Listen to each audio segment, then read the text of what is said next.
various cities, trying to persuade customers that the cheap food they were enjoying came at a brutal cost. The coalition wanted Taco Bell to do two main things. First, to use its influence over growers to enforce humane working conditions in the fields. And second, they wanted a raise. 1 penny more for each pound of tomatoes that Taco Bell buys. Now, that sounds like practically nothing, but that 1 penny per pound could double a worker's daily wage. The estimated cost to Taco Bell, about $100,000 more a year. Really a drop in the bucket for a company of its size. What do we want? After 1 year of the boycott, Taco Bell seemed to take notice. In 2002, the company met with the coalition and heard their demands, promising to get back to them soon. But months went by and again, no response. What was Taco Bell thinking at the time? We asked company officials for an interview numerous times, but they declined. Well, I think initially they were very defensive. Initially resisted the pressure. Simon Billenness was watching the company closely for Oxfam America, an advocacy group that, among other things, pushes for socially responsible behavior at large corporations like Yum. I think they were trying to find out whether this was just a nuisance or whether this campaign really had legs. Plenty of boycotts do fade away, but not this one. The longer the coalition stuck it out, the more people rallied behind their cause. Boycott Taco Bell! Students started their own campaign called Boot the Bell to kick Taco Bell products, sponsorships, and restaurants off their campuses. It was absolutely crucial. For this boycott to work, from the beginning, students had to be involved. Sean Sellers was a sophomore at the University of Texas when he first got involved in the Taco Bell boycott. He says schools were crucial because these students weren't just a rowdy bunch of protesters. They were also Taco Bell's target customers. Taco Bell, they're going to have to listen to what their target market says. And if their target market is kicking them off campus after campus after campus, they're going to have to deal with the issue at the end of the day.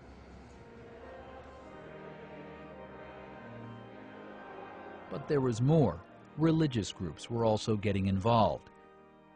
As the boycott picked up steam, support among churches blossomed, from locals like this one church near Immokalee to some of the biggest religious organizations in the country. So how did Taco Bell respond to the increasing pressure? The company handed out this flyer at its restaurants. The Immokalee tomato pickers are not employees of Taco Bell. We would never interfere with the policies or procedures of other companies that are completely unrelated to Taco Bell. But Simon Billenness says Taco Bell interferes with their suppliers all the time. A company like Yum Brands has tremendous power over their suppliers. The only problem here was Yum Brands was unwilling to use that power. He says that in everything from quality control to delivery schedules, companies like Yum often dictate suppliers' policies. In fact, Yum Brands at the beginning of this campaign already had a code of conduct for its suppliers on how they should treat farm animals. Animals, but not the animals. Workers. So it only made sense that if they could do this for farm animals, they could also set conditions for respecting the rights of farm workers. But from Taco Bell, silence. The coalition was getting desperate. By the spring of 2003, having sacrificed countless days of pay, now they would sacrifice food. On the front step of Taco Bell's corporate headquarters in Irvine, California, 50 workers with some students and church members went on a hunger strike. It lasted 10 days. Reverend Noel D'Amico believes this is what finally brought the company out. The Taco Bell executives and employees needed to drive by these workers every single day. I still say that what the company had to take away from that was that the workers and their allies were determined that these were not fly-by-night people, that they took this with the utmost seriousness. I think that was a turning point. 8 weeks later, the first glimpse of hope, Yum began negotiations, but they dragged on for the next 2 years without any resolution. Meanwhile, the boycott surged on. 300 schools were running Boot the Bell campaigns. Over 20 had already been successful, and the media had latched on to the workers' story. Simon Villanis calls it a perfect storm of pressure, one that hit the company where it really hurts, its brand. Instead of the standard association of Taco Bell with a quirky talking chihuahua, they associated Taco Bell with farm workers virtually enslaved in the fields. I mean, that really uncools any brand. So the company with the valuable brand does not want you thinking exploited worker whenever you see its logo. Exactly, and I think if they feel that for any reason their customers are getting, 0.5% less enthused about Taco Bell, then they're going to move to repair that damage right away. Just weeks ago, it finally happened.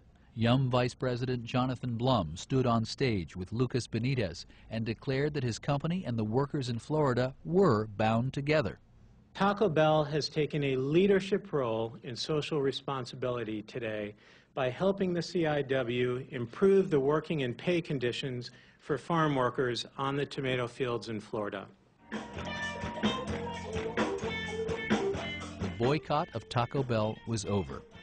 The company agreed to all the coalition's demands. They would enforce human rights standards in the fields, holding suppliers accountable for the treatment of their workers. And they would pay 1 penny more per pound of tomatoes directly to the workers themselves. The agreement that the Coalition of Immokalee Workers reached with Yum Brands, it's precedent-setting. Never before in history has a fast food company paid money back down their supply chain so that it would address the workers' sub-poverty wages. What Yum did is groundbreaking. Still, the agreement affects just a fraction of farm workers. Taco Bell buys less than 1% of all the tomatoes sold in Florida. So the coalition is again going up the food chain, starting over like they did 4 years ago, writing letters, this time to Subway, Burger King, and McDonald's. The moment comes when the company realizes that what the workers are asking for really isn't out of this world. It's a reasonable thing. It's a just thing. It's only 1 cent more per pound, 32 cents more for a bucket of tomatoes. It's not a lot, but it gives us a chance at a better life.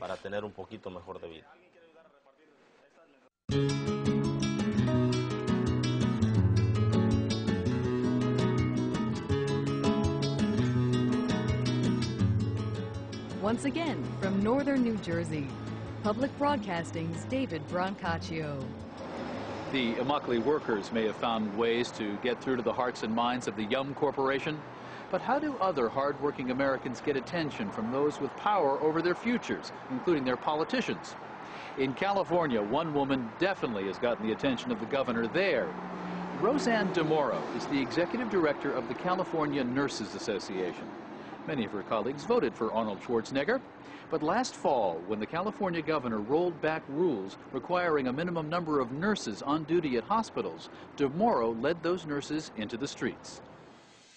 It doesn't really matter if it's Democrats or Republicans. What matters is an energized and mobilized society that holds politicians accountable. It doesn't matter if they're Democrats or Republicans, if they're taking money from corporations and fronting corporate interest.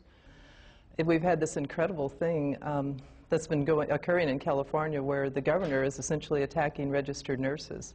And then following that, he started attacking teachers and firefighters. But what happened was the governor just assumed that the nurses would be passive. I mean, here he was, enormously just enormously popular.